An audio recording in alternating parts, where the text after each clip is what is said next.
Hello, everyone, and welcome to Oregon State University's Farm to Fork webinar series. My name is Sherry Cole. I'm in the Food Science and Technology Department at OSU, and I lead OSU's Sustainable Food Manufacturing Program. First of all, I want to thank you for taking the time to join us today for this series. We know there's a lot that's competing for your attention and time, and we really do appreciate you joining us. Our intention with this series is really to bring the stories about how our food systems work, and in particular, how they're really changing to become more sustainable and resilient, and the people behind those changes. The food system is really diverse, and it's our intention to bring stories that reflect that diversity. So first of all, I just wanted to briefly mention some logistics.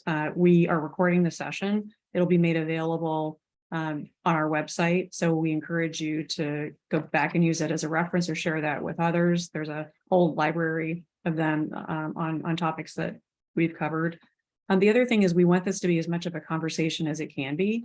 And so you'll see at the bottom of your screen a Q&A feature where we'd love to hear from you. So please ask questions. I'll give a reminder in the middle of the presentation just to sort of prompt you. But we really want to hear from you. And you'll also see that if you read a question that you really like, you can upvote that, and then those questions will rise to the top of the list. And with that, it's my pleasure to hand this off to Mitch Doherty, who will be talking to us about the work that Built Oregon's doing and kind of the unique perspective on the food industry in the state. So please welcome Mitch. Thanks, Sherry. Yeah, I'm going to go ahead and share my screen and we'll get going here. Thank everybody for coming and joining in this conversation. As many people know that are on this call, I tend to like the Q&A and discussion, so I'll try and get through this presentation and get to what I love to do, which is connect and talk to the community. But when Sherry asked me to do this, it was kind of like why Oregon and Built's role and stuff like that. And so this discussion really is kind of my journey around Built, but also what I see as unique in Oregon from a food and beverage standpoint. So I'll go ahead and dive in here. A little bit about me. From Arizona, 4 generations deep in Arizona. Graduated in conservation biology, started a company called Arizona Outback Adventures because there was no jobs in conservation biology when I graduated. Fun facts underneath each one of these.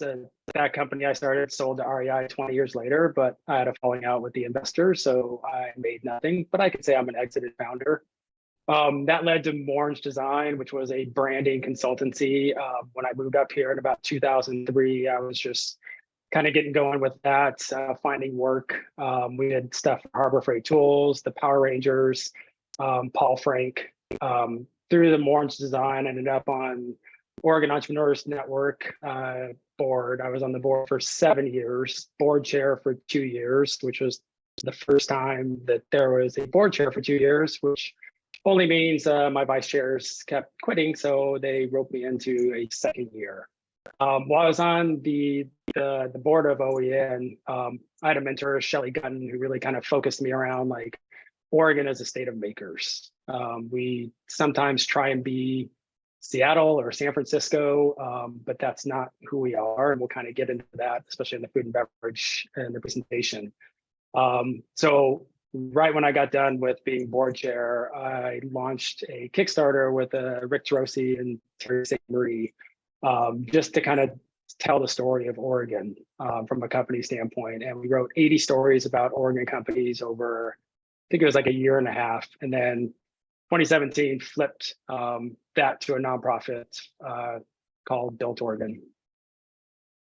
The thesis around Built was really this, that Oregon is consumer goods, what the Bay Area is to technology. There's this idea that, Oregon should recruit tech companies or all this stuff, but like what I found in 2 years of going through this was Oregon already has a deep legacy and history around consumer products, and to me, that's what we should leverage. which led kind of to Built, and like our 4 core pillars, which is an accelerator program, our Black community work, a Bridges program, and the Built Festival. All of these kind of around this thesis that we can become the focal point for consumer products in the US, a meeting place where innovative, emerging, and established companies and experienced mentors mingle, connect, collaborate, and support an inclusive and empathetic ecosystem with kind of a huge focus on the empathetic aspect of that whole statement. Okay, so let's dive into Oregon. As you can tell, I'm not big about talking about myself, so we're just going to talk about Oregon. What's known? I think we're all pretty lucky to live in the state, from the bounties in our fields to the oceans to our clean water. All of this has allowed, especially the food and beverage industry, to create some of the most innovative and world-class products. We're also lucky enough to be on the West Coast. There's a lot of people who live on the West Coast. 60 million alone. So for especially up and coming companies, not only is Oregon a place to start, but that I-5 corridor allows them to expand without having to go to the Northeast or South, which is sometimes a really big jump for small brands. We also have easy access to both the Asia markets and the Canadian markets, which from an export standpoint is incredible for companies looking to scale up. So those are the knowns. But what I found in starting Built from about 2015 to 2017 with my background in branding is there's some other core things about Oregon that I found unique beyond just kind of the revenue or how big a company is. There's this deep legacy of innovation. There's this, as my co-founder Rick and I always say, this aggressive humbleness, which sometimes you don't realize like how big companies are. They're actually even in Oregon because they just build long tail companies and sustainable that just change the world, but nobody really stands on a mountaintop and brags about it. And then most importantly, the people. So to start this whole discussion, I just kind of wanted to take everybody on a little journey of kind of what I uncovered as I was leading the way into starting Built. And this is kind of a history of Oregon. And some of this is going to be a fun reflection on who we are, but we have Tillamook, 110 years old. It's a co-op still owned by the farmers. It's $1 billion in revenue. Very few people can say they have $1 billion co-op in their states. We have wine. Like this legacy of our wine in the Willamette Valley, Southern Oregon, the Gorge is incredible. From the Ponzi's to Adelsheim to Arath. What we've done is brand Oregon through amazingly world-class vineyards that all started with, a focus on, Oregon and the grapes and the families and stuff like that, and collaboration. Beer, like a lot of my meetings end up start with coffee and with beer during days, but we have this amazing network of craft breweries. And when you look back at like our history of, the Widmer brothers and McMenamins and stuff like that, some people may not know that that the McMenamins and Widmers and Ponzi from Ponzi Wine, Club Brewing changed laws that allowed, breweries to make and sell their product in the same place. So as you guys walk into, any craft beer place for happy hour on this Friday, just think of like a legacy of these folks that changed the game for Oregonians. Distilleries. Like this is what, like as we're going through this, I'm just going to emphasize that as I was like looking into this, it's almost hard to realize how deep our legacy of food and beverage goes. And so you pull up like Hood River Distilleries and you see like 1934, and that's just almost amazing 100 years of making distilled beverages. Rogue Creamery, started decades and decades ago, and now wins awards on the global scale for especially their blue cheese, which is amazing. Stephen Smith. I think everybody probably knows Stephen Smith, but maybe not the full legacy of Stashed Tazo to Smith Teas. And the legacy that leads is you have these amazing tea brands that now are growing, established, but kind of veer off into also kombucha. So Brew Doctor, Hum, where Oregon ends up leading all of these different aspects of tea. This is one of my favorite stories. Seth and Tofurkey been out in the gorge forever since 1980, and I had to grab go back and find their Tofurkey ads from, I think it was like the early 90s, because now it's like one of those things where like this innovation happened 30, 40 years ago in Oregon when vegan wasn't like such a common thing. And they're throwing out this Tofurkey. Like I'm trying to remember like the 80s or 90s where I grew up in Arizona. There's no way my family, which were ranchers, would ever have eaten this. And now I tend to eat quite a bit of Tofurkey. Juanita's Chips, the Dominguez family, an amazing story out in Hood River, which coming from Arizona, when I landed here and I tried Juanita's Chips, I don't think I've ever bought another bag of chips since here, but another company that's just grown and provided jobs and this legacy out in the gorge, that's not always flashy. They just make good products. Bob, everybody knows Bob. The story of Bob's Red Mill is one that everybody recognizes, but the amount of growth and focus around their innovations, especially in the gluten-free category, kind of helps set the stage for so many other brands.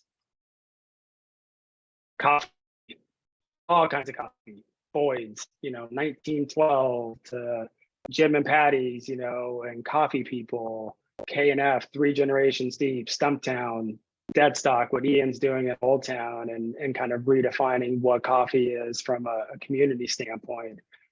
We have this deep legacy of the people behind these coffee companies that they're all, and I should do a little shout out, the Coffee Expo is here this weekend. It started a couple of days ago and goes through Sunday. And the world knows how well or how good Oregon's coffee is. And as a side note, because Dutch Bros is probably the most well-known now outside of Oregon. This little coffee cart out in Grants Pass was the largest IPO ever when they did in Oregon's history, which is kind of insane to me to think about. The Yoshida Group, been around for years making these sauces, and now have rolled up a few other companies and also co-packing and helping other, kind of the next generation of companies grow. Same with Beverage Foods, 90 years of just providing these companies, and now they have 100 different companies working with their co-packing facilities. And then one of my favorite stories is, the story of Reesers. When people think about what defines Oregon or, why built and stuff like that, one of my lines is always like, well, nothing describes it better than, having your football stadiums named after potato salad, which I think is the perfect Oregon, entrepreneurial story. And then I'll kind of end with one of the new ones, which is Wild. As edibles and cannabis and stuff like that rolls out across the country, what started here, is now the largest edible company in the nation. But beyond that, their climate neutral certified compostable packaging supports so many local organizations. And they have an impact report, which I just kind of posted on LinkedIn today, that I, would like everybody to kind of read, just from a transparency on what they're doing and what they're looking to do. So that kind of gives you kind of where I ended up with okay, I can see this advantage that Oregon has because of this amazing legacy, but also this amazing legacy that is also built around collaboration. So what that kind of goes into is I'll just kind of take you through what I see as like Oregon's advantages. And I'm going to start with the retailers. This is not all of them.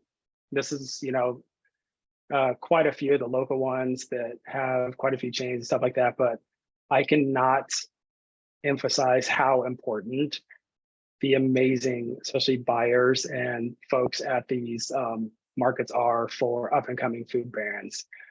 Coming from Arizona and other places where you don't have a market of choice or New Seasons or World Foods, it's a huge advantage, but also an opportunity that a lot of other regions don't have to get onto 20, 25 stores with consumers who want to buy your products, and to get that start and learn your pricing, your velocities and stuff like that before you make the jump. So this slide is my huge thank you to every retailer in this state, which provides so many opportunities. The other thing that I just kind of want to dive into, because there's so many good stories, is Oregon's amazing from a farmer's market standpoint. We have an amazing number of farmers markets that provide, I think there's almost 6,000 businesses that are part of the farmers markets throughout the state. And these provide some of the best opportunities for up and coming food brands that have scaled from either the startup phase to like a phase kimchi, or even from a startup retail phase like Pine State Biscuits, where you start with a little place in Portland State and you grow to very successful businesses. And you can see kind of how important these are just from a sales total in these regions, 35 million in greater Portland, but also, almost 7 million in Southern Oregon or 650,000 in Eastern Oregon. Those are good numbers and super important and critical for some up and coming food brands. Now we're going to kind of dive into the community and resources, and this might be my favorite part of this whole thing, because I think Oregon is, you can talk about the location and the bounty and that stuff like that, but it's really the people behind the companies, the people in the community that make this so incredibly important and unique, I think, in the whole nation. So I'm going to highlight some folks here. So Hannah started this Pacific Northwest Food and Beverage, packaged food and beverage group years ago, just out of, her want to connect the food and beverage community. And what it's become is this amazing, she'll probably correct me, maybe 500 to 700 founders around the Northwest that support, engage, and help each other along the way. Cultivate Bend just started not too long ago with Paul from Riff, Cold Brew Coffee, Thomas from Altitude Beverages, and some others. And they're really trying to connect the CPG groups in Bend, which to me is amazing. I am like, as much as like Built Oregon and stuff like that, we are here to collaborate and support everybody who's kind of doing a community focused approach to building this ecosystem up. Micah, the Eugene's Table, years talking about, the Willamette Valley and South Willamette Valley and Springfield and Eugene Food and Beverage Group has been a huge resource to so many companies in that region. The Portland Mercado out in Southeast Portland, what it does, it's been this amazing legacy of not only supporting and highlighting Latinx businesses in Portland, but through their commissary kitchen and the support around those businesses have allowed, some of these companies to not only get a start, but learn what it means to get a packaged company or packaged product company from start to shelf, which is so invaluable. Prosper Portland's IBRN disclosure Built part of that.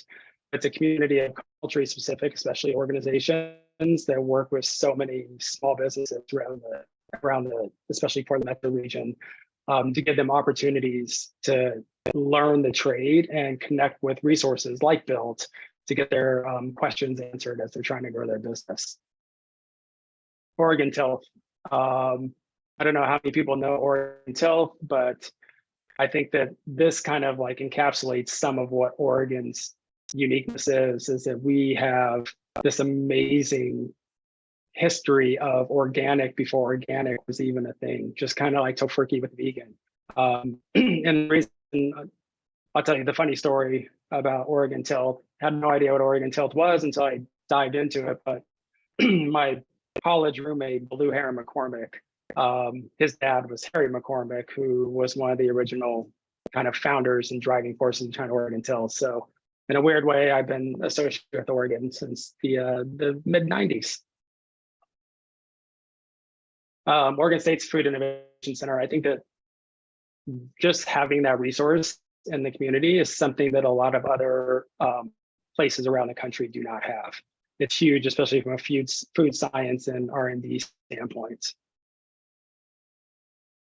Department of Ag, which, you know, you can look at the site and it seems very governmental, and I'm not going to lie, it is very governmental and it can seem like it's layers away from you, but there's folks like Eric Garman who are in the community nonstop, meeting with founders, talking to folks, and providing a bridge to not only like how you get certified through certain things, but also more importantly, how you can export and grow your business outside of Oregon, which is a huge thing because sometimes it's a daunting task, and that people like Eric who are constant champions is huge.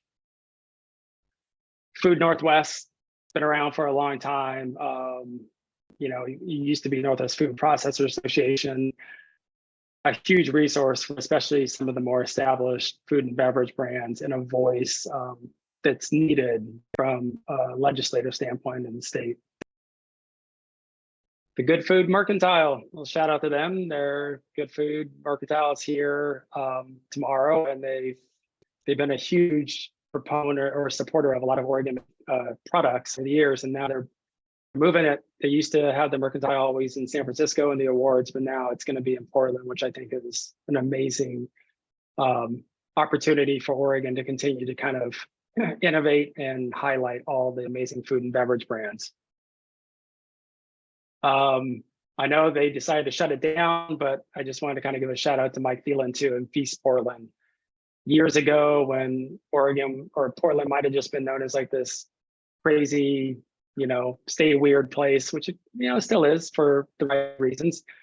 Mike really elevated the food and beverage community here, brought some of the world's most renowned journalists and publications to Oregon to highlight our food and beverage, and it really elevated the whole food and beverage community on a level that hadn't been there before. What's all that led to?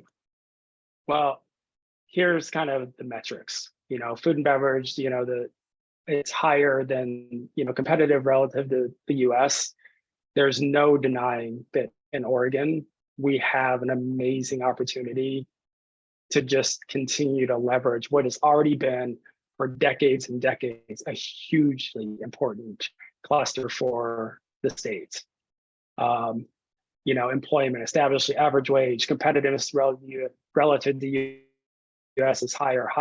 Everything's higher when it comes to this stuff, which in my mind is something the state should really kind of not only look at, but help grow in a concerted effort. All right, what I hope for, my hopes and dreams and aspirations. This is kind of like innate to me, is that we value and focus on supporting and building long tail sustainable companies and not fall into startup mythology and innovation trap. I feel like entrepreneurship and innovation, especially over the past 10 to 15 years, has trickled out of Silicon Valley, and it's always been focused on grow fast, scale, exit.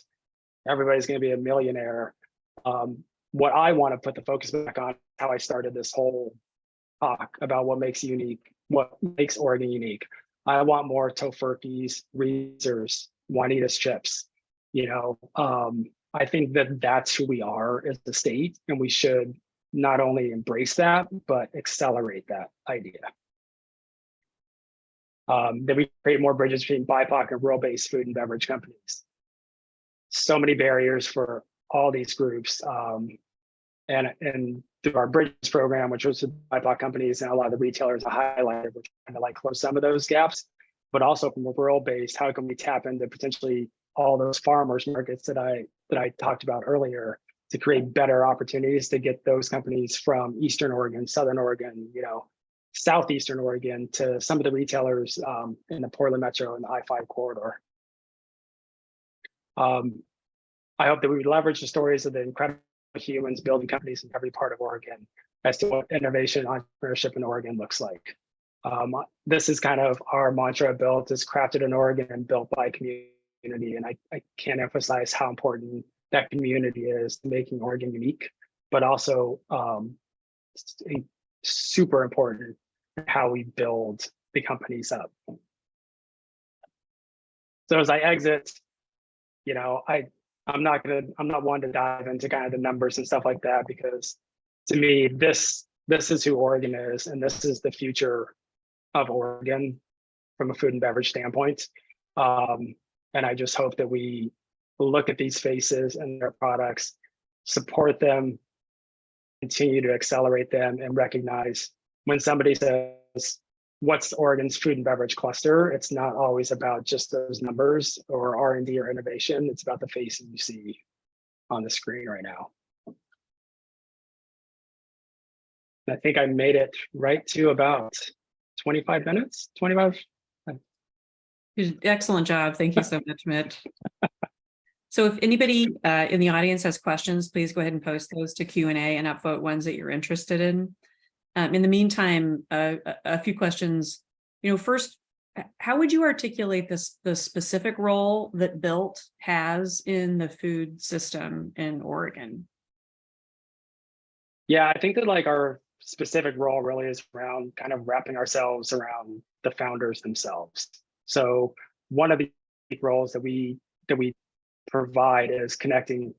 We have about 225 mentors, with many of those coming from the food and beverage ecosystem. So providing that bridge between this amazing talent that we already have here that's built amazing companies to the younger companies.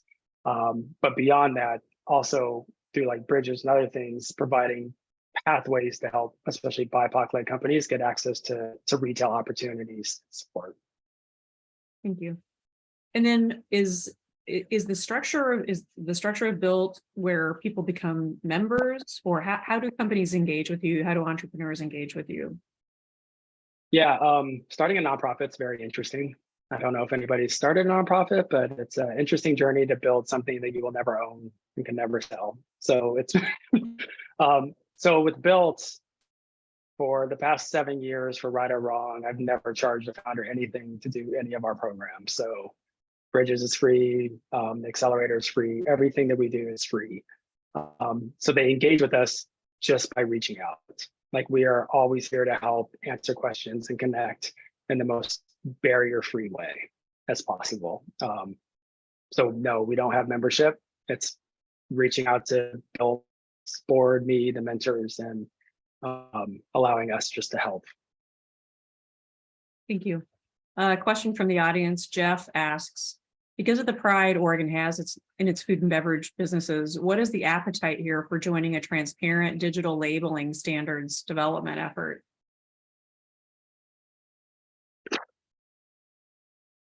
Transparent digital labeling.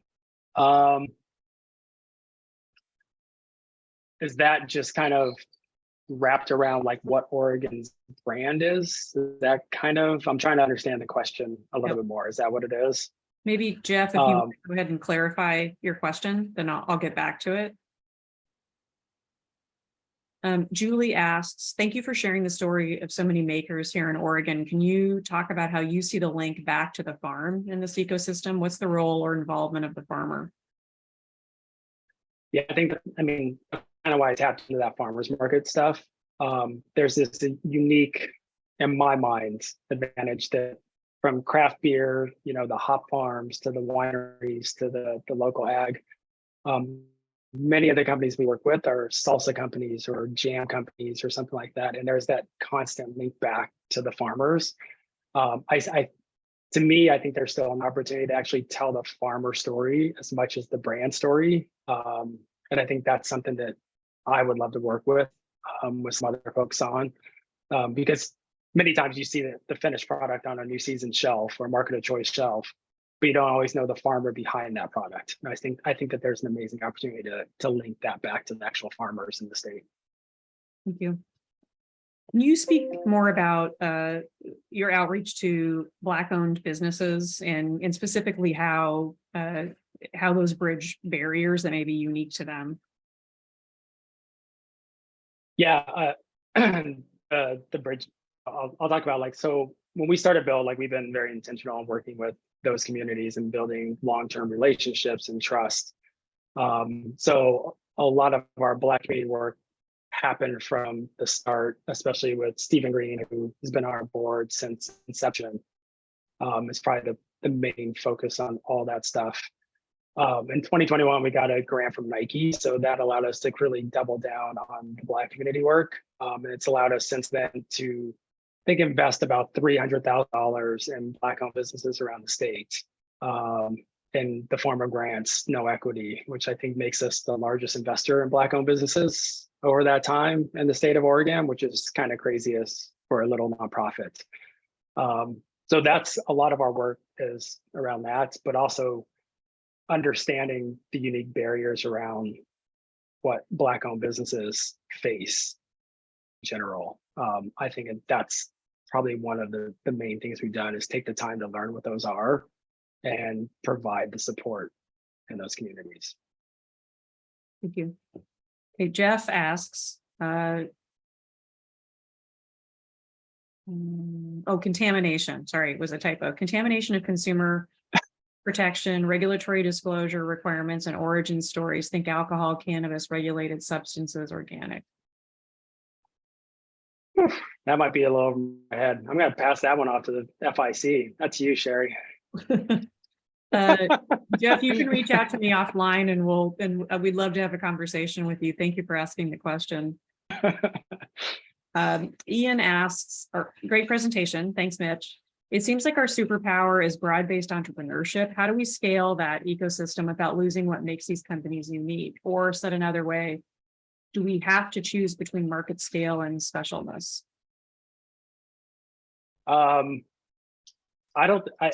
So where we focus, especially from a Bill standpoint, is almost defining what you want to be as a company, because market scale means something different to everybody.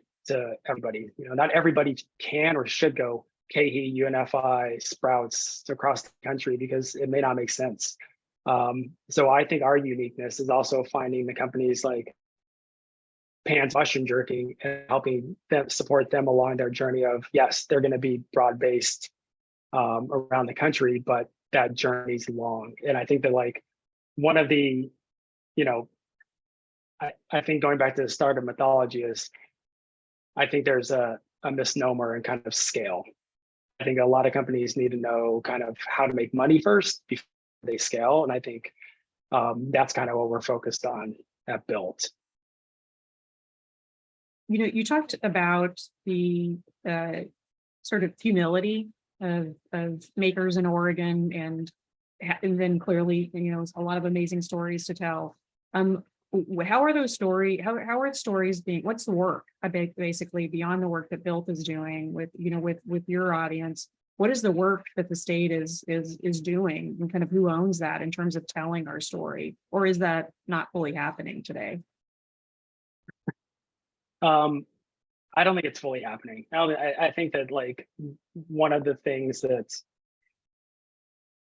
I think what Oregon should do is focus on the humans and the people behind the companies and their stories, the challenges, the opportunities, as opposed to just always what seems to be kind of the success. I think that by and large, the state economic development, whoever it is, tends to focus on, like, why we're unique, and it's big companies, it's fast growth and stuff like that, when at the end of the day, it's people like Ian at Deadstock, who wrote a piece yesterday in the Portland Business Journal about, like, why he still loves Portland and how important the community is and stuff like that. That's the story that should be told, because those are the people that are going day after day to the places where they work, but also not the place where they work, but supporting community in a way that's, you know, doesn't always translate to potentially jobs or economic numbers, but a huge impact in just the community itself. So the long story short is I don't think anybody's telling those stories. It's something that we're gonna kind of double back on from our beginnings and start telling more and more stories about the companies around the state. Yeah.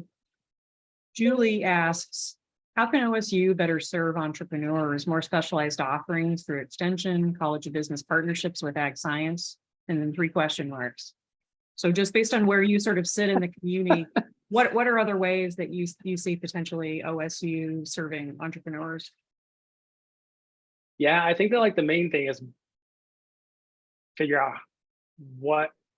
how you can serve them. And this is like almost a question I think that I'd ask, different topics around universities is universities always want to help entrepreneurs, but sometimes don't look at themselves and say, how can we help entrepreneurs? So in what ways can Oregon State provide those resources? And part of that's just showing up and going to these events and just talking to founders about what they're working on and the challenges, and then try and figure out like what aspects of Oregon State can help that founder through certain problems or challenges that they're having, and then kind of learn and evolve. I think that sometimes, universities just in general become very bureaucratic, and founders are, joining Hannah's group to find answers and not going to OSU. So, support Hannah's group, watch the questions that are coming through that, and be like, okay, I see how OSU can help 2 or 3 things that are popping up on a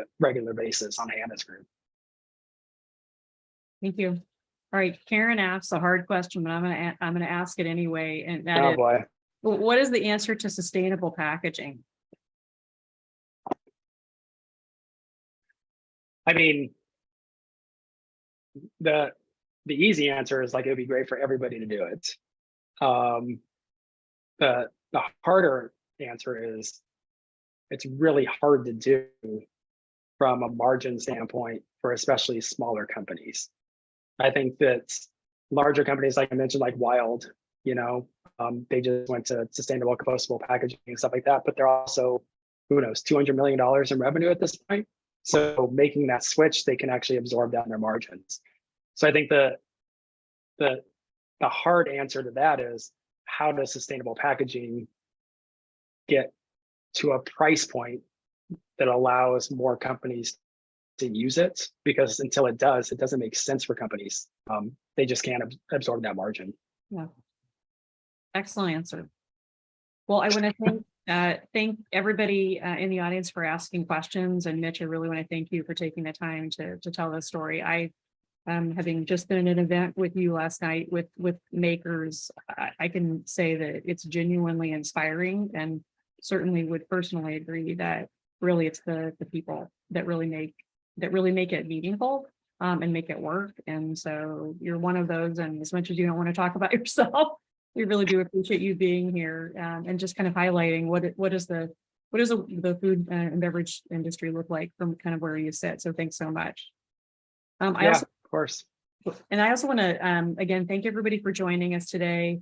You'll see that posted in the chat a short survey. So we really would love your feedback. This is only as meaningful as it reflects the topics that you're interested in, your suggestions, and really to make it work for you. So thank you for taking the time to provide us that feedback.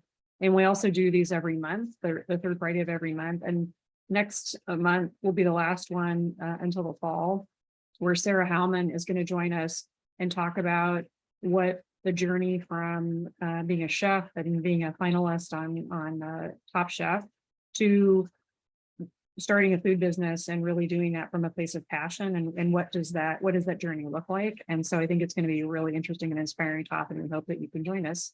So thanks again and have a great weekend.